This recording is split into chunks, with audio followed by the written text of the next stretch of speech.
حصول برکت کے لیے بارگاہ رسالت مآب صلی اللہ تعالیٰ علیہ وسلم میں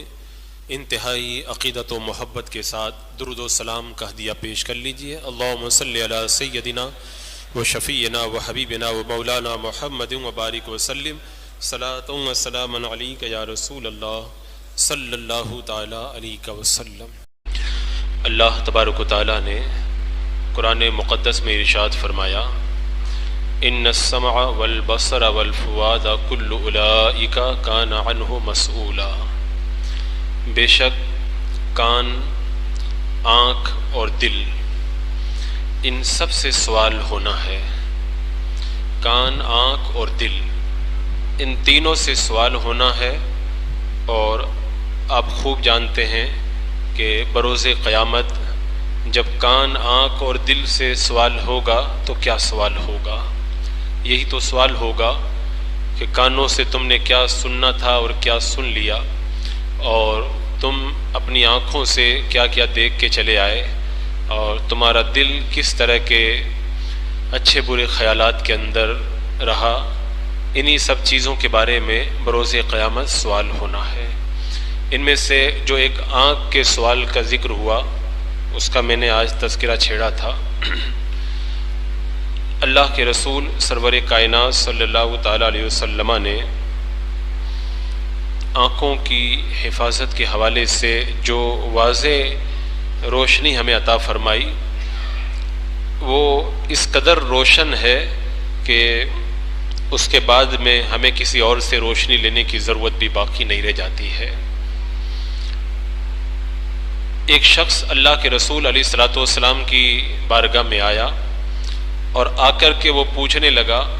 کہ یا رسول اللہ، مجھے آپ زنا کی اجازت دے دیجئے۔ اب صحابہ کرام سب بالکل ہل گئے کہ یہ کیسی بات کر رہا ہے، اس کو روکا جائے آگے آنے سے، لیکن میرے آقا صلی اللہ تعالیٰ علیہ وسلم نے فرمایا کہ اس کو آگے آنے دو۔ اب جب وہ قریب آیا تو میرے آقا صلی اللہ تعالیٰ علیہ وسلم نے اس سے ارشاد فرمایا، تم یہ بتاؤ کہ اگر کوئی تمہاری ماں کے ساتھ زنا کرے تو کیا تم اس بات کو پسند کرو گے؟ مفہوم حدیث ہے، اس نے کہا میں اس کو پسند نہیں کروں گا۔ میرے آقا علیہ الصلوۃ والسلام نے ارشاد فرمایا کہ اگر کوئی تمہاری بہن کے ساتھ زنا کرے تو کیا تم اس بات کو پسند کرو گے؟ اس نے کہا کہ میں اسے ہرگز گوارا نہیں کروں گا۔ میرے آقا صلی اللہ تعالیٰ علیہ وسلم نے فرمایا کہ اگر کوئی تمہاری بیٹی کے ساتھ میں زنا کرے تو کیا تم اسے گوارا اور پسند کرو گے؟ اس نے کہا میں یہ بھی پسند نہیں کرتا۔ میرے آقا علیہ الصلوۃ والسلام نے ارشاد فرمایا کہ تم جس کے ساتھ زنا کی بات کر رہے ہو وہ بھی تو کسی کی ماں ہوگی، کسی کی بہن ہوگی، کسی کی بیٹی ہوگی، کسی کی خالہ ہوگی، کسی کی پھوپھی ہوگی۔ پھر اللہ کے رسول علیہ الصلوۃ والسلام نے اس کے لیے دعا فرمائی، اللہ تبارک و تعالیٰ نے اس کے دل کو روشن کر دیا، اور پھر ساری زندگی وہ زنا سے بیزار ہو کر کے بالکل علیحدہ ہو گیا۔ تو میرے آقا علیہ الصلوۃ والسلام نے اپنے اس ارشاد کے اندر جس چیز کی طرف رہنمائی فرمائی، آج نظروں کی حفاظت کے اندر اس چیز کی بہت زیادہ ضرورت ہے، کیونکہ ایک حدیث رسول کے اندر یہ بتایا گیا کہ جو بندہ کسی سے زنا کرتا ہے یہ عمل اس کے گھر کے اندر بھی لوٹے گا۔ یعنی آج اگر تم کسی عورت کے ساتھ زنا کرو گے تو کل تمہارے گھر کی کسی عورت کے ساتھ بھی زنا ہوگا، کیونکہ جو آدمی کانٹے بوتا ہے تو اس سے کانٹا ہی نکلتا ہے، اس سے کوئی پھل نہیں نکلا کرتا ہے، اور بندہ جیسا کرتا ہے ویسا ہی اس کا پھل بھی نگاہوں کے سامنے آتا ہے۔ تو اللہ کے رسول علیہ السلام نے اس کو بڑے اچھے انداز کے اندر سمجھا کر کے بتایا کہ آج اگر تم کسی کے ساتھ میں برائی کرو گے تو کل وہی برائی پھر تمہارے گھر کے اندر بھی آئے گی، اور آج تم اگر کسی کا گھر اجاڑو گے تو کل تمہارا گھر بھی کوئی آ کر کے اجاڑے گا۔ اور یہ جو برائی ہے، یہ جو گناہ ہے، اس کی سب سے بڑی وجہ یہ ہے کہ ہمیں اللہ کا جو خوف ہونا چاہیے وہ ہمارے دلوں سے نکل گیا ہے،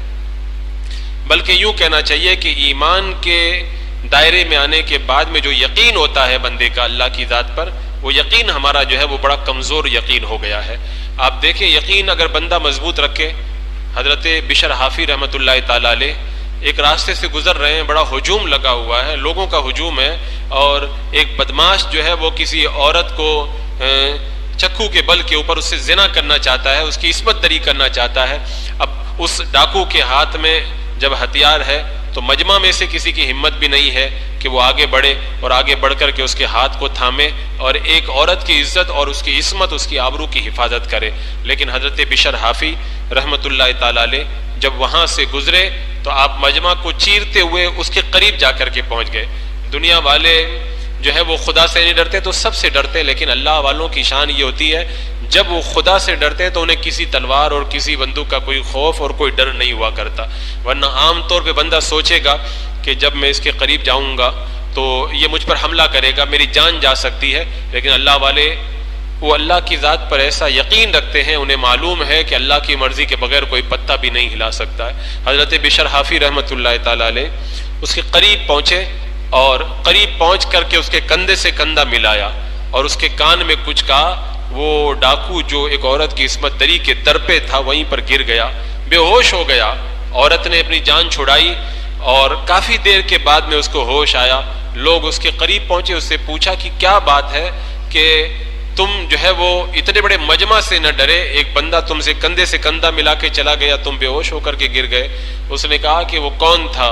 وہ میرے کان میں یہ کہہ کر کے گیا ہے کہ تو یہ سب کیا کر رہا ہے، اللہ تجھے دیکھ رہا ہے۔ بس اس نے جب یہ بات کہی تو میں لرز گیا کہ میرے اوسان خطا ہو گئے اور میں بے ہوش ہو کر کے گر گیا۔ وہ بندہ تھا کون؟ لوگوں نے بتایا وہ اللہ کا ولی حضرت بشر حافی رحمۃ اللہ تعالی علیہ تھے۔ تو اللہ دیکھ رہا ہے، اس تصور نے جو ہے وہ ڈاکو کو جو ہے وہ کانپنے پہ مجبور کیا۔ آج ہمارا ایمان اور ہمارا یقین جو اتنا کمزور ہوا ہے کہ لاکھ تقریریں، ہزاروں واعظ، بے شمار نصیحتیں وہ سب ہمارے کانوں میں داخل ہوتی ہیں اور کان کے راستے سے نکل کر کے کہیں اور چلی جاتی ہے، ہمارے دل کے اندر وہ راستہ نہیں بنا پاتی۔ یہ ہمارے ایمان کی کمزوری ہے۔ اگر ہمارا ایمان مضبوط ہو تو پھر دیکھو کہ اللہ تبارک و تعالیٰ جو ہے وہ کیسے ہمارے اوپر کرم فرماتا ہے۔ تو نگاہوں کی حفاظت بہت بڑا مسئلہ اس دور کے اندر۔ گندگی اتنی زیادہ ہو گئی ہے کہ بندہ پہلے تو گندگی کے اندر لتڑنے کے لیے باہر نکلنا پڑتا تھا، آج کل ساری گندگی ہمارے گھروں میں نیٹ کے ذریعے موجود ہیں اور ہمارے لیے اپنا اور اپنے بچوں کی نگاہوں کی حفاظت کرنا بڑا مشکل مسئلہ ہو چکا ہے۔ اور اس کا وبال کتنا سخت آپ دیکھیں، ایک بزرگ کے ساتھ میں ان کے ساتھی جو ہیں وہ گزر رہے تھے، ان کے شاگرد گزر رہے تھے، راستے کے اندر ایک حسین و جمیل بچہ تھا۔ اس شاگرد نے کہا کہ کیا اللہ تبارک و تعالیٰ اتنے خوبصورت چہرے کو بھی عذاب دے گا؟ تو استاد نے کہا بیٹا تم نے اس بچے کو بری نظر سے دیکھا ہے اور تمہیں اس کی سزا ضرور ملے گی، کیونکہ جب بری نظر اٹھتی ہے تو اس کی سزا ضرور ملتی ہے۔ وہ شاگرد کہتا ہے کہ پھر 20 سال کا عرصہ گزر گیا، 20 سال کے بعد میں اس گناہ کی سزا مجھ کو دی گئی جو میں نے ایک لڑکے کو بری نظر سے دیکھا تھا، اس کی سزا مجھ کو یہ دی گئی کہ میں پورا قرآن بھول گیا۔ یہ سزا کتنی بڑی، آپ تھوڑا غور کر کے دیکھیں، اپنے دل کے اندر جھانک کر کے ذرا سوچیں کتنی محنت سے اس نے قرآن پاک یاد کیا ہوگا، کئی سال لگائے ہوں گے، راتوں میں جاگا ہوگا، اس نے دن کے اندر کھانا پینا چھوڑا ہوگا اور بڑی محنت سے پورا قرآن پاک اس نے کئی سالوں میں یاد کیا ہوگا، لیکن ایک جو ہے وہ نظر کا گناہ اس کے اوپر اتنا بھاری پڑ گیا کہ سالوں کی محنت بھی اس کی ضائع ہو گئی اور پھر اس ایک بد نظری کی وجہ سے پورا قرآن اس کے دل سے نکل گیا۔ تو یہ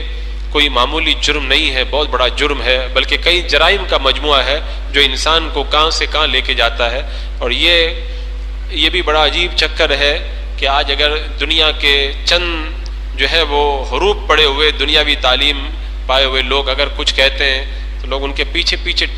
جو ہے وہ جانے کے لیے آمادہ ہو جاتے ہیں، لیکن قرآن اور سنت اللہ اس کے رسول کے فرامین پڑھ پڑھ کے سنائے جاتے ہیں، کچھ اثر نہیں ہوتا۔ حضرت حذیفہ بن یمان رضی اللہ تعالیٰ عنہ صحابی رسول ہیں، حضرت حذیفہ رضی اللہ تعالیٰ عنہ جب روم فتح ہوا دسترخوان لگایا گیا، دسترخوان پہ حضرت حذیفہ بن یمان رضی اللہ تعالیٰ عنہ جب بیٹھے ایک لقمہ آپ کے ہاتھ سے گر گیا، آپ نے لقمے کو اٹھایا صاف کر کے اس کو کھا لیا،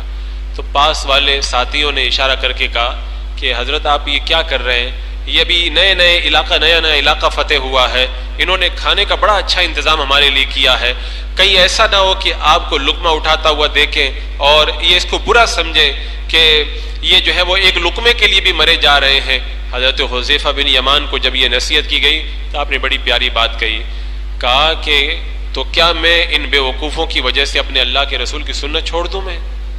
ایسا مجھ سے کبھی بھی نہیں ہو سکتا ہے۔ تو صحابہ کرام نے ہمیں مجاز دیا ہے کہ دین اصل ہے، دین جو کہتا ہے وہی ہمیں کرنا ہے، چاہے دنیا اچھا مانے یا برا مانے،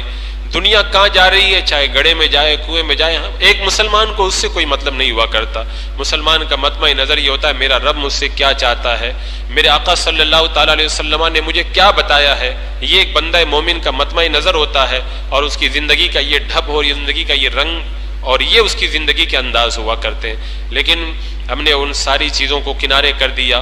اور ہم دنیا کے ان لوگوں کے پیچھے ہم جو ہیں وہ چل رہے ہیں آج، کہ جو ہے وہ گندگیوں کے اندر پڑے ہوئے ہیں، خنزیر کھانے والے عیسائی اور جو ہے وہ گائے کا پیشاب پینے والے ہندو، وہ ہمیں کیا زندگی گزارنے کا ڈھنگ عطا کریں گے؟ ہمیں زندگی گزارنے کا ڈھنگ ایسے پاکیزہ رسول نے عطا فرمایا ہے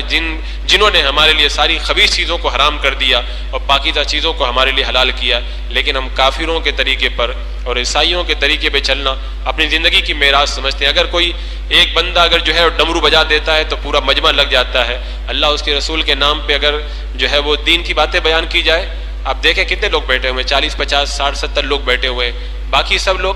اب یہی بار روڈ پہ کھڑے ہو کے جو ہے مداری آ جائے تو دیکھو سارا مجمع اکٹھا ہو جائے گا۔ اصل میں کہنا یہ چاہ رہا ہوں کہ سوچنے کا وقت ہے۔ آج ہمارا دینی مزاج کتنا کمزور ہو گیا،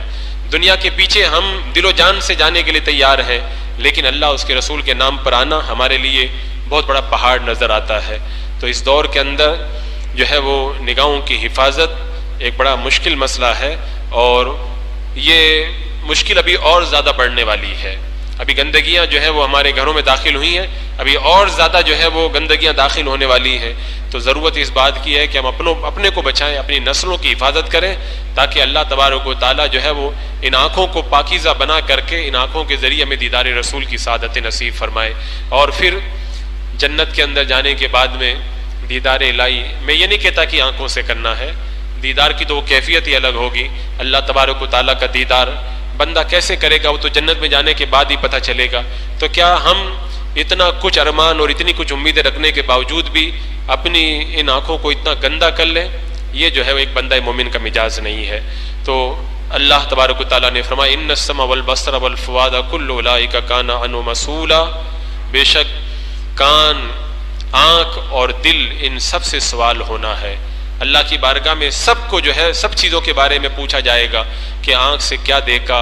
کہاں کہاں تیری نگاہیں اٹھی۔ یہ آنکھ تو اللہ نے عطا کی ہے ماں باپ کا چہرہ دیکھنے کے لیے، تاکہ بندہ ماں باپ کا چہرہ دیکھے تو اللہ تعالیٰ حج مقبول کا ثواب عطا فرمائے۔ اللہ نے ہمیں یہ آنکھیں عطا کی ہیں بیت اللہ کی زیارت کرنے کے لیے، تاکہ روزانہ جو نعمتیں اترتی ہیں، اللہ کی رحمتیں اترتی ہیں بیت اللہ کے اندر، وہ دیکھنے والوں کے حصے کے اندر بھی آتی ہیں۔ اللہ نے آنکھیں ہمیں عطا کی ہے قرآن مقدس کا دیدار کرنے کے لیے، جیسی کتاب پوری کائنات میں آج کوئی نہیں، ایسی لاجواب کتاب کا دیدار کرنے کے لیے اللہ نے ہمیں آنکھیں عطا فرمائی، اور پھر یہ آنکھیں اللہ تبارک و تعالیٰ نے اپنے پیاروں کا چہرہ دیکھنے کے لیے عطا فرمائی۔ لہذا ان آنکھوں کو